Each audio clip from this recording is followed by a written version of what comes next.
This is Bill Ryan from Project Camelot and Project Avalon, and the date is the 16th of February 2010, and this is a bit of an unusual video presentation here because I'm taking the step of making a video as an interpretation and as a commentary on an audio interview which we did with an important witness who came and reported his story to Project Camelot a little while ago, about a couple of weeks ago. And as with many of our witnesses, this person wanted to remain anonymous, but he has agreed that we transcribe the audio, and so we've got this as a transcript. And this is going to be released at the same time as the video because it's important to be able to read the transcript at the same time as you're considering what I'm saying about it here. And as we come into this story, you're going to understand exactly why it's important to get all the information, to hold it all into a very fine balance. Now, this is a British person, and he worked in the British military for a number of years. And after he retired from the military, he worked in the City of London, in a fairly senior position, in a respected position, in the City of London. And for those people watching this video who don't know about the City of London, the City of London is it's like an enclave, it's like a financial enclave in the heart of London itself. Some people consider it almost a little bit like the Vatican. It's very old, it's very ancient, it's the heart of the financial system, not only of Britain, but possibly the world. Many researchers consider that it's very likely that the City of London calls the shots on the financial systems in America. They've got control over the Federal Reserve, the Bank for International Settlements, a whole bunch of things that happen. This is like the nerve center of the financial world. And it's very Masonic, it's very ancient, it's very traditional.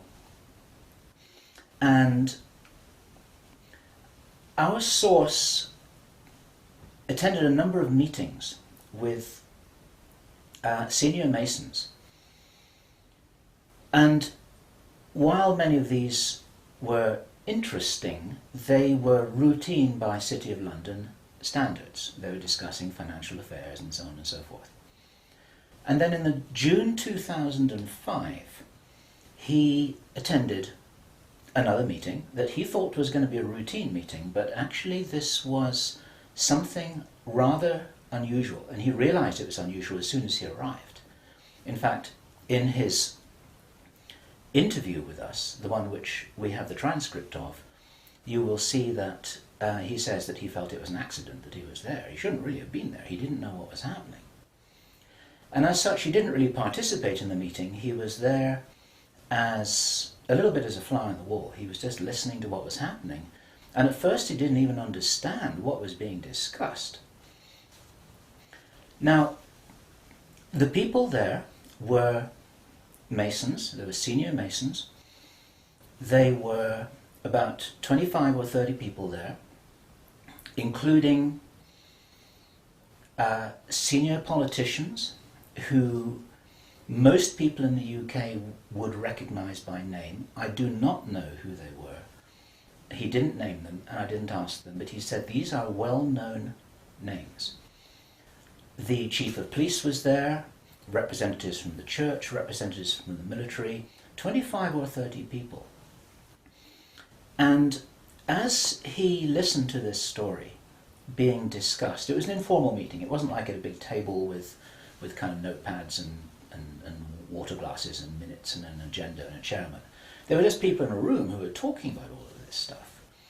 And what they were talking about was a plan that had clearly been made a long time ago. And what they were discussing was they were discussing the implementation of this plan. They were discussing how things were going, whether they were on track or not. And what for example, to give a flavour of this, they were discussing between them some of the problems that they had in the implementation of their plan. And as this little presentation continues here, you'll realize what the plan was, and I'm going to be revealing this in very much the same way as it was revealed to our witness and as he revealed it to me, bit by bit, step by step. The first thing that he heard was they were talking about the fact that Israel didn't look as if it was getting prepared to attack Iran anytime soon. This was a problem. Even back in June 2005, they were apparently concerned that what it was that was planned on some kind of a timeline wasn't rolling out according to schedule, and this was an issue for them. So that attracted his attention very quickly, because he'd never been in a meeting when this kind of thing was discussed. Then they were talking about China and how powerful China was getting, both militarily and financially, very quickly, and that the Japanese weren't doing what they were supposed to do, which was to interfere in some way with the Chinese financial system. They weren't doing that, and this was another problem because China was getting too strong too quickly. Other things that were discussed were, for example, the coming financial crash, the centralization of resources, everything that we saw starting to happen in October 2008. They were planning that and referring to it in their meeting in June 2005. So there was clearly a rollout of some plan here, and he was quite shocked the more that he heard, and when he really realized what was happening, he was extremely shocked. And one of the reasons why I'm giving this video presentation now is to soften the blow and interpret this a little tiny bit, because it is shocking information. And what I also want to do is I want to try and differentiate out between what it was that he reported, because he'd heard it with his own ears, and what it is that is his speculation and my speculation about how all this fits together. It's very important information. We need to know this stuff. Even though it doesn't look like it's going to be on track, I don't think this will happen. I think that there are a bunch of crazy people there who are extremely determined to do something, and they were in a hurry, and this is important to understand, they were in a rush to try and roll out this sequence of events. Now, what he described is what the sequence of events was. It starts with Israel attacking Iran. Now, this hasn't happened yet. There have been a number of indications that there are forces which are trying to push this into happening. You've only got to follow the news for the last 2 years to realize that the public is being prepared for a justification for this kind of thing. Iran is being set up as being the bad guys that deserve something to happen to them, and so on and so forth. Now, that's going to be the start of what is like the opening gambit in a big chess game. And the plan is to provoke Iran or China to retaliate. And our guy, our source, who is a military man, is privately as convinced as he can be, although this has never been made public and this is not publicly known, that Iran does have nuclear weapons. He believes that they have been provided by China behind the scenes. And all of this is intended because it's all right with these controlling forces that Iran has nuclear weapons, because they want them to be used. The plan is for either Iran or for China to retaliate after Iran is struck with a nuclear weapon. At that point, there will be a limited nuclear exchange in the Middle East, followed by a ceasefire.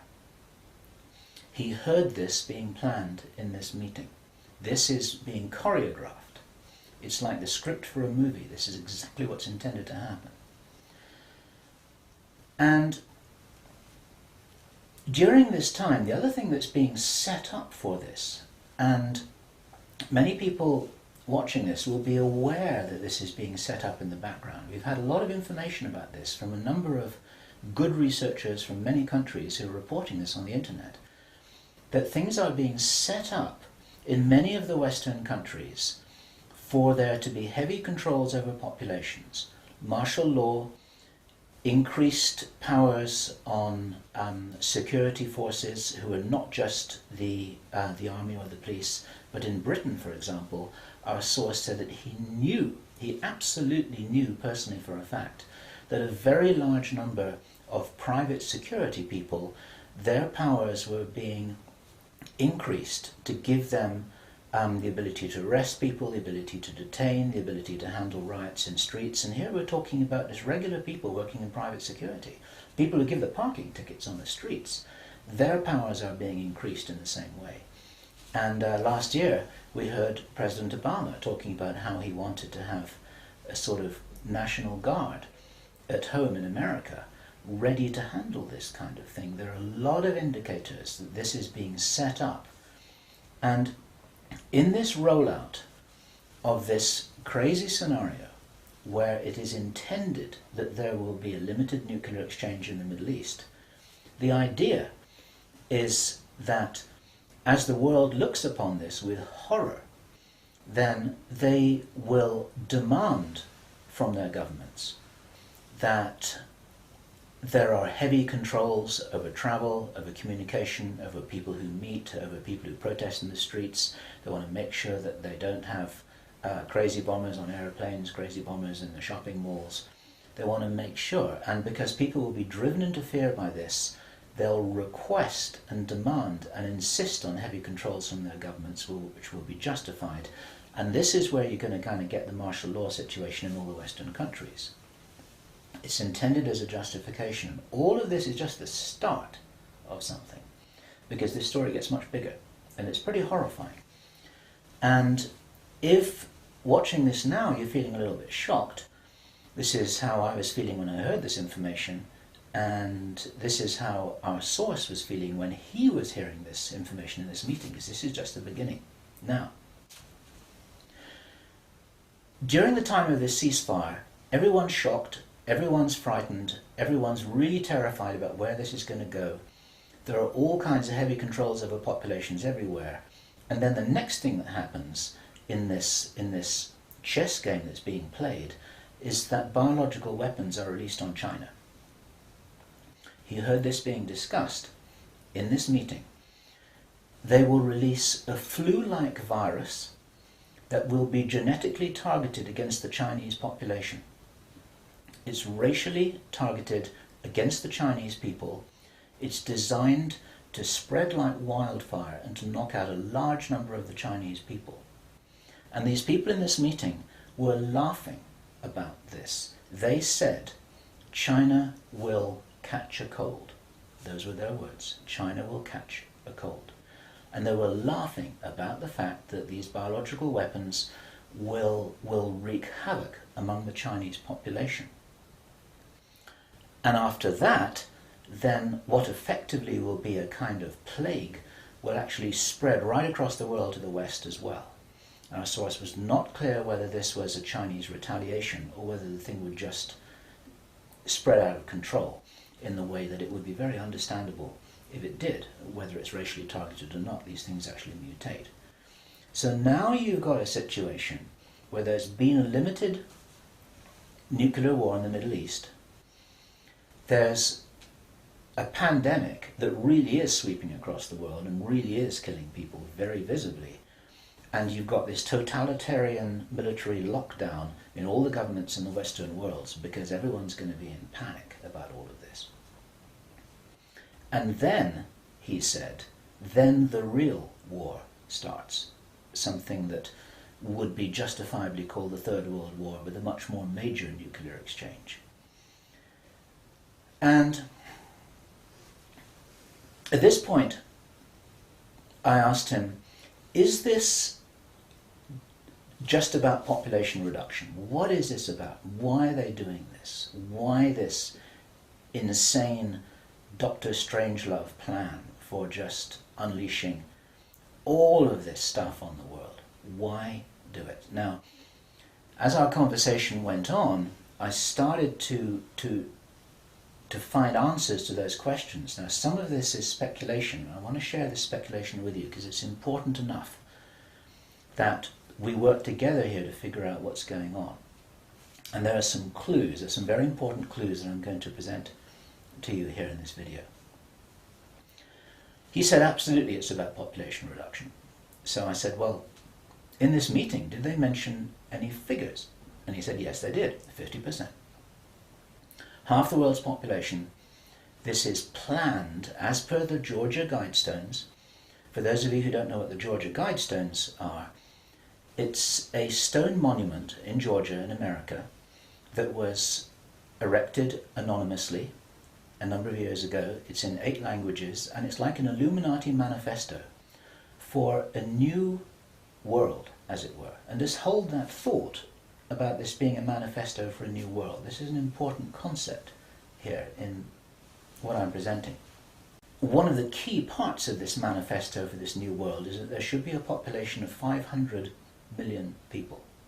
Now, 500 million people is an enormous reduction from the nearly 7 billion that we've got at the moment. That's pretty much 95% of people who would no longer be on this planet.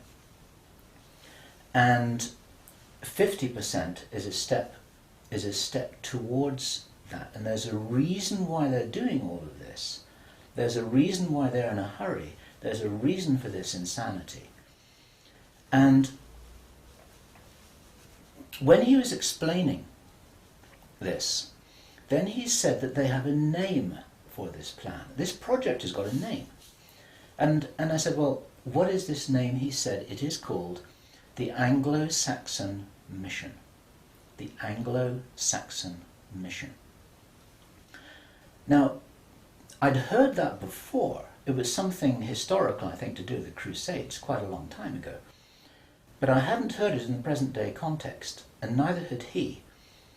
And later on, as he continued to tell his story, I began to understand what I thought this might be about. Hence the title of this video, and the reason why I want to share this information with you, because we need to work together to figure out what's going on here. It's extremely important to understand. There's a plan, I believe, that Hitler would be proud of, which is so evil, it's so Machiavellian, it's so hard to face up to, it's so unbelievable, that I need to put it on the table for you so that you can consider whether or not this might be a possibility.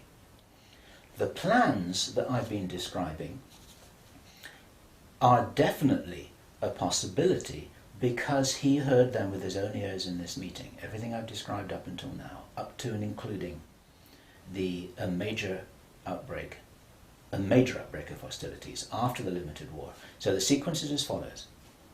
The planned sequence is as follows. Israel attacks Iran, then there's a ceasefire, then during which time there is heavy governmental military controls over populations in all Western countries. Then China is attacked by a biological weapon. It's a flu-like disease that spreads like wildfire. This goes all over the world, and then they have a major Third World War. And then, by this time, 50% of the population will be destroyed. And not only because of the war or the plague, but because, as many of you watching this will understand, the infrastructure goes down in situations like this. There's no food in the supermarkets, there's no gas in the pumps, the telecommunication goes down, there may not even be water coming out of the taps. People are kind of thrown back into a Victorian era without the facilities to handle this, because most people don't have their vegetable gardens, they don't have their horse and cart, they're not able to survive in the way that we used to be able to. We're very, very vulnerable in our technological advancement. We're extremely vulnerable, and of course the controllers know this. At this stage, our source was speculating about why are they in a hurry? Why do they want to do this? And there's a sort of heavy irony here, which is like, I was saying, well, if you're going to plan the Third World War, then why not take your time over it and get it right and do a really good job? You can, this could be in 20 years' time or 30 years' time, it doesn't really matter. Why is there in such a rush? And our source said that he felt from inside information that he's continued to receive, that this is still timed for something around 18 months from now. And that puts it around about the middle of 2011. He doesn't know this for sure because these events aren't calendar driven, they're actually event sequence driven. In other words, this has got to happen before that happens, and then after that the next thing can happen, then after that the next thing can happen. So a whole lot of things have got to be in place before all the dominoes fall over, so to speak. And they seem to be behind schedule in some of this. There are some planned events that definitely haven't happened. One of the things which I remembered when I was hearing this story was that our source, Henry Deacon, and many of you who've watched Project Camelot videos and read their reports for the last 3 years will know that when we met Henry Deacon in 2006, he said that in his own inside information was that there would be a war against China in 2008. And that didn't happen. And all this time, at that time it didn't make any sense, and even now it didn't make any sense. It's like, well, all right, but why do this? Why do this? Why do this? Now, this was his answer. And our source is a pretty smart guy. He's been in the military. It's a totally different story that he didn't debrief in our audio transcript, which you have the opportunity to read, but he's had his own ET experiences in the military. He's got his own sources of information about some of the background for this.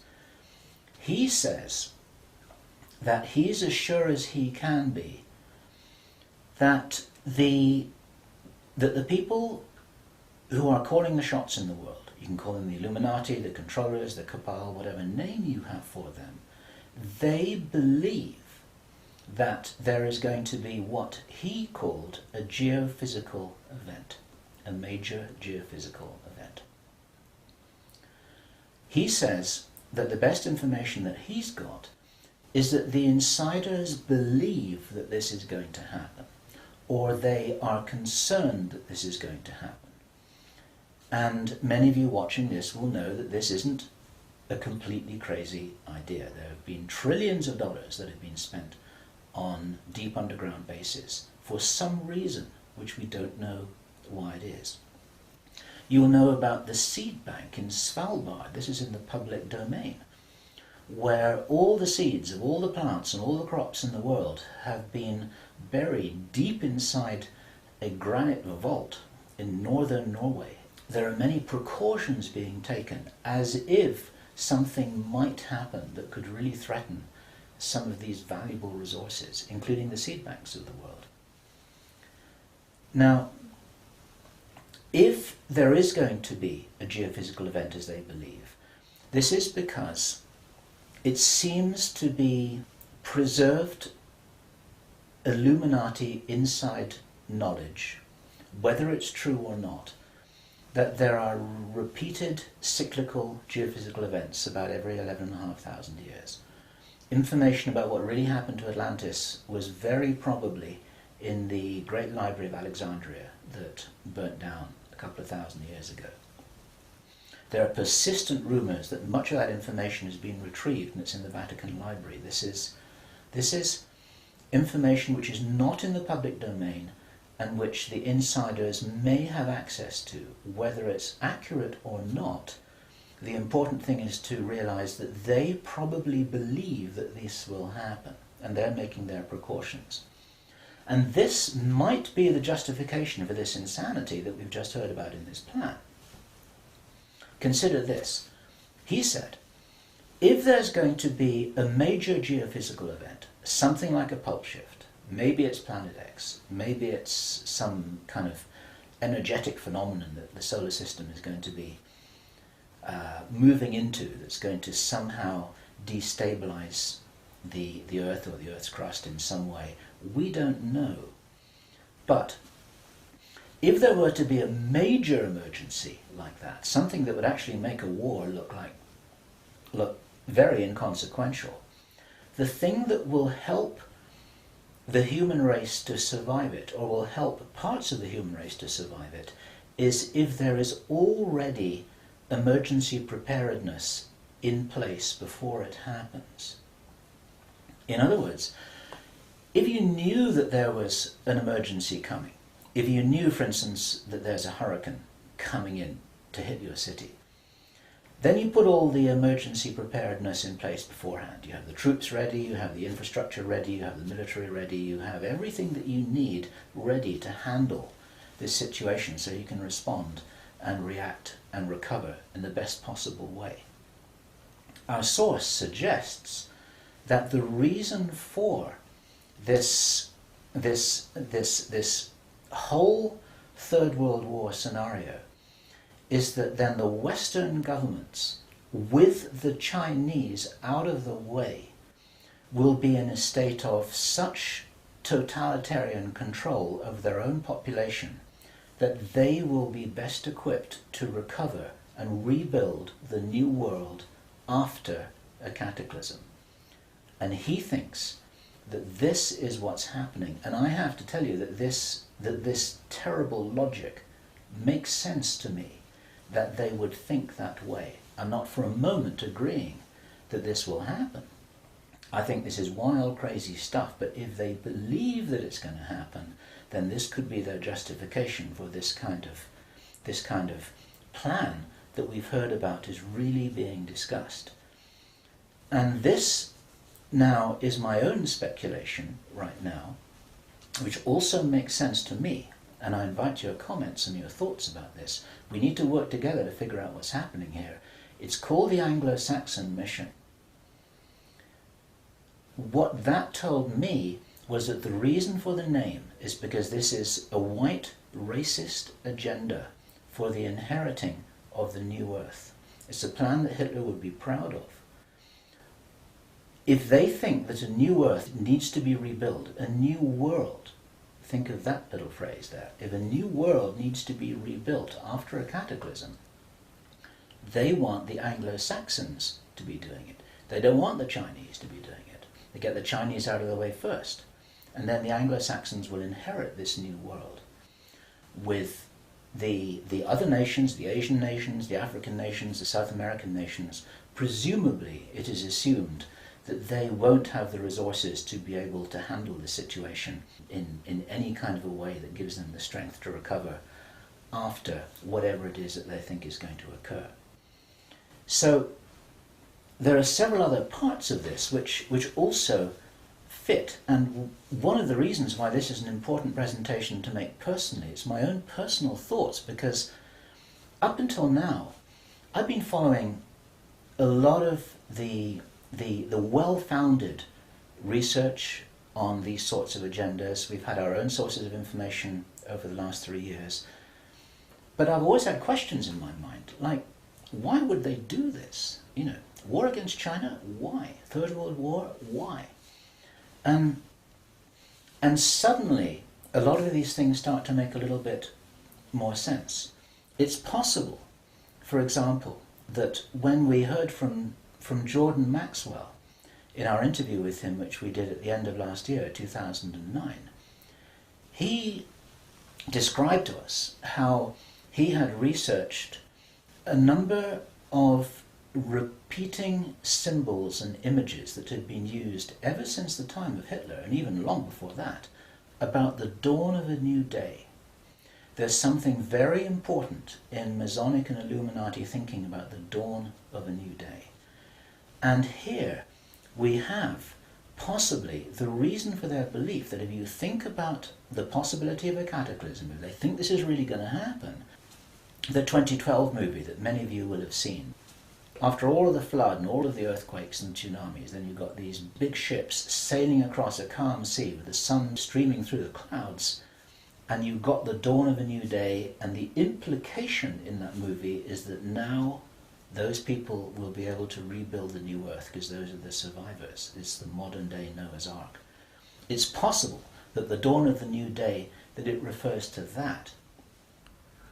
And it even occurred to me, and I'd be interested for other researchers to offer their views on this, that the very term the New World Order that we first started to hear about 20 years ago, actually longer ago than that, but the New World might be the post-cataclysmic world. The New World, it might be the order for the new world after the cataclysm.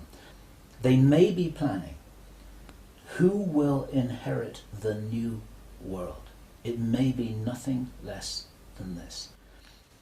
Maybe this is what the new world order is all about. It really is the order, the plan for the new world that they think is coming. They think this is going to happen. Now, I say again, it's very, very important to differentiate out all of this information here. I don't believe this is going to happen at all, but they might be doing something crazy to try and safeguard what they believe is their own interests. This is what we need to be aware of here. And what I want to do is I want to just state really clearly why there are profound reasons for not believing that anything like this is going to happen. There are a lot of things that haven't happened which were intended to happen. Many of you will remember I think it was the 30th of August 2007, there was a B-52 bomber that flew halfway across America from Minot Air Force Base to Barksdale Air Force Base in Louisiana with 6 armed nuclear cruise missiles on its wingtips, something that could never happen by accident. It was illegal, it should never have happened. You can't even smuggle a bullet out of the weapons storage area in an Air Force Base without there being a whole bunch of signatures and everybody knowing about it, let alone making the mistake of loading armed cruise missiles onto a B-52 bomber with nobody noticing it. There was a reason why that happened, and that was actually prevented from going any further. It stopped at Barksdale in Louisiana. Some very brave airmen blew the whistle on that, and they did their job, and they reported it up the line. It appeared very, very briefly in the mainstream media, and after that it was completely covered over, and everyone said it was a mistake. That was no mistake. There was a reason why they did that, and what many of you don't know is that at that same time, at the end of August, a group of anonymous investors bet $2 billion that the stock market would fall by 50% before the 21st of September 2007. They stood to gain $4.5 billion if their bet had succeeded. These were what are known as put options.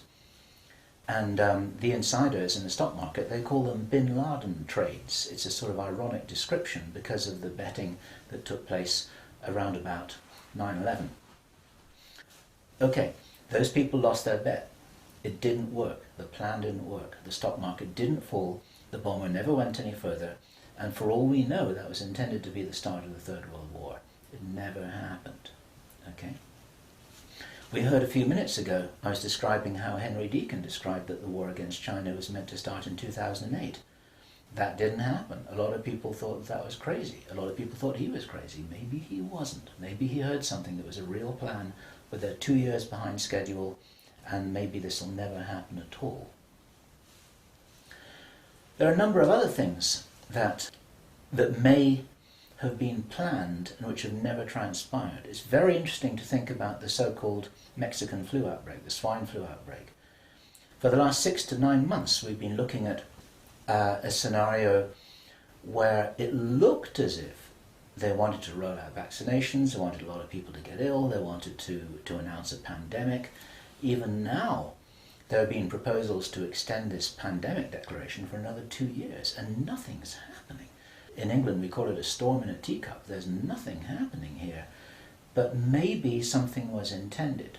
Now, if it wasn't intended, it's possible that all of that could have been some kind of a test, just to see how people respond, to see how people react, to see how quickly it spreads, to see what the take-up of the vaccinations will be. And then, of course, us at Project Camelot and a number of other people who've been activists in this whole area trying to draw attention to all of this, now we're all on a database. They know who's going to stand up and start talking about all of this stuff. So it might have been an experiment, or it could have been a failed rollout of something. There's plenty of reason to believe that things are changing. This is the important thing. And those of you who've been following the work of David Icke, this is an important perspective here, because we support his work fully, in as much as he makes a beautiful presentation and he starts off by saying, we are infinite consciousness. there are many ways to put this, but it's very hard to disagree with that.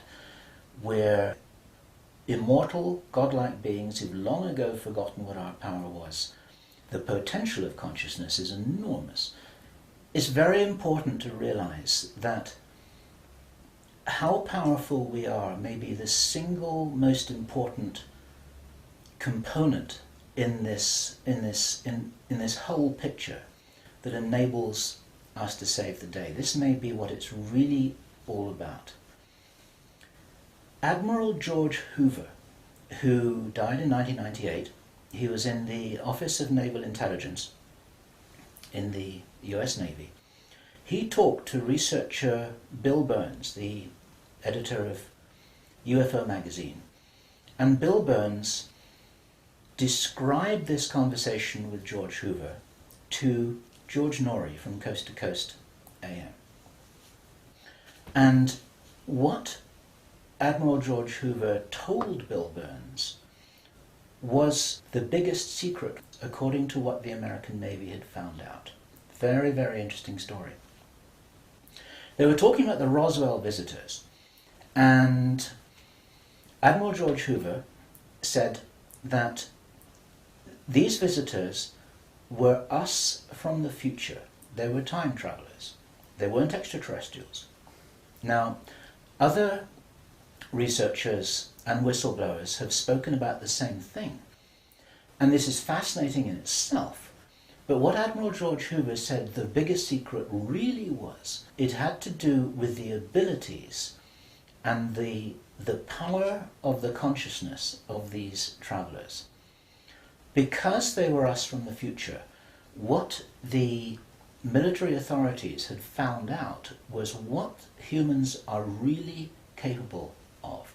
And he said that this had been buttoned up really tight, because if we knew how powerful we really were, how powerful we really could be, then we would, in his own words, cause chaos around us, and this could never be permitted. We could rearrange the reality around us in the way that we wanted to, in the way that, if this is real, that the future humans have learnt how to do, which gives them access to these sorts of incredible abilities, such as time traveling.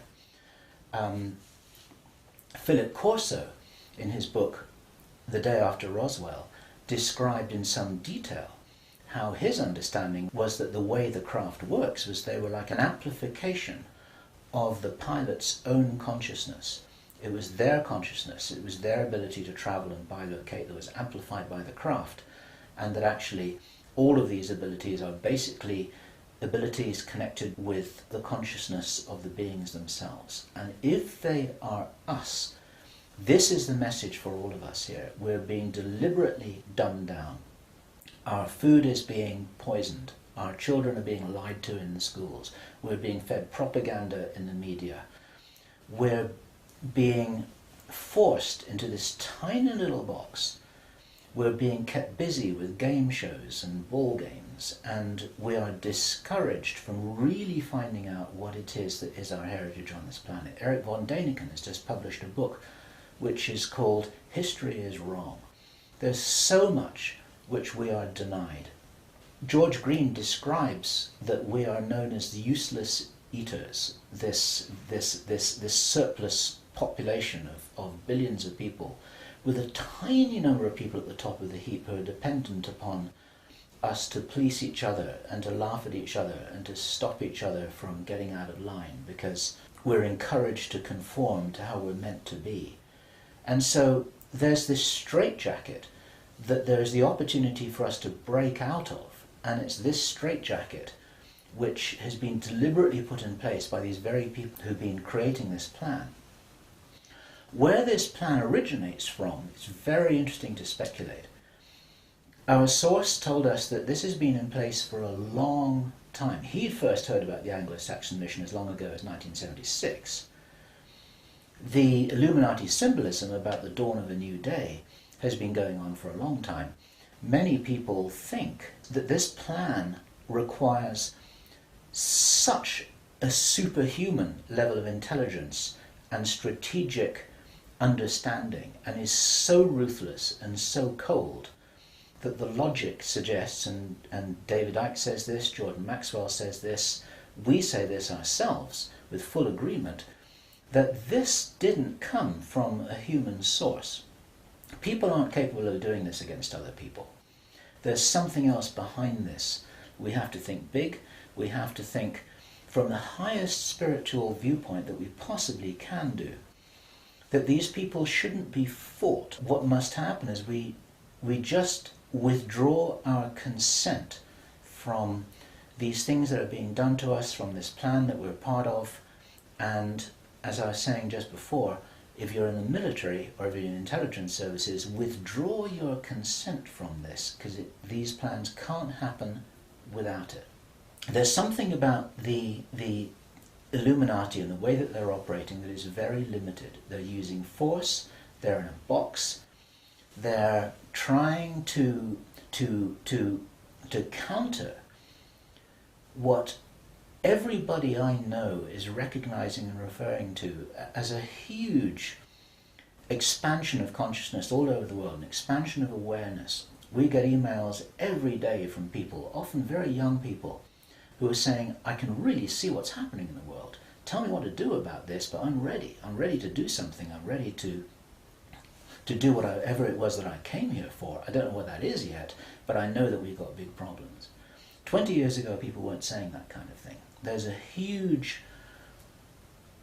rollout of some kind of an expansion of consciousness. It's a morphic field that's growing enormously. And there's something that's changing. And my personal belief is that this is certainly being supported by benevolent non-human agencies, let me put it this way, who know about this kind of plan. They don't know whether it's going to happen or not, but they know that it's being planned. A lot of contactees, there's some channel information. You need to consider channel information extremely carefully. But there is channel information, and there are contactee reports that all talk about scenarios like this and how we must be wary, how we must be careful, how we've got to guard against it, how we've got to insure against it, how we've got to be prepared for something like this. And it's entirely possible that this increase in consciousness is happening in direct response with this escalation of violent, forceful plans. It's like, as I've often said in my own presentations in the past, it's a little bit like a movie script itself, where you've got everything building up to a climax of the forces of evil and the forces of consciousness just kind of getting ready for some kind of final confrontation. Now, I'm not trying to be biblical about this, and I know that this situation which I've just been describing is a little bit like the Armageddon War, but I do not believe that this kind of thing will actually come about. As I said many times before, there's an interview which I did on Freedom Central, which you'll see on the Camelot site, where I say the single strongest reason that I have for not believing that anything is fixed, that we're all doomed, that anything really bad is going to happen, although I think we've got a lot of problems to solve, is because I wouldn't be here, and neither would you watching this now. I'd have incarnated on another planet. I'd have gone somewhere else. I'm not going to go and sit here in the firing line with no possible way of escaping. There's a job to do here, and many of you watching this will be aware of the fact that we're here to do jobs. It's what Dolores Cannon calls volunteers. We may be here for a reason. We may be here to help catalyze this increase in consciousness, and that's what's going to prevent this kind of thing from happening, because if we do not agree that this is the future that we want, then that's not what we're going to experience. We do all co-create our reality, we do all have a part in it, and I profoundly believe that by becoming aware of these plans, this is the way that we avert them. There's a difference between prediction and prophecy. These are two words in the English language that are easily confused with each other. Prediction and forecasting is saying, okay, in 3 months' time, this is what's going to happen because this is what the data leads us to conclude logically. That's all about forecasting and prediction. A prophet does something different, and it's a word to be used with care because it's often misused, it's often misunderstood, and it's like a biblical term, and some people react against it for that reason. But what a prophet always used to do was to say, listen, if we don't wake up and if we don't take action, then this is what's going to happen. And the purpose of the prophet giving this prophetic warning is not to warn people that it will happen, but to say, listen, you got to change something here. You got to change the way you're doing things. You got to change the way that you're being. You got to change the way you're interacting with each other. You got to change your whole attitude. Whatever it is that you change, then the purpose of the change is so that this prophesied event doesn't happen. And so what we have here is we have a kind of prophecy. It's not a prediction. And I'm using this word very, very carefully because the reason why I'm making this statement, the reason why we're releasing this information is to make sure that this doesn't happen. What are we going to do with this information? It's going to be translated into every language that we can.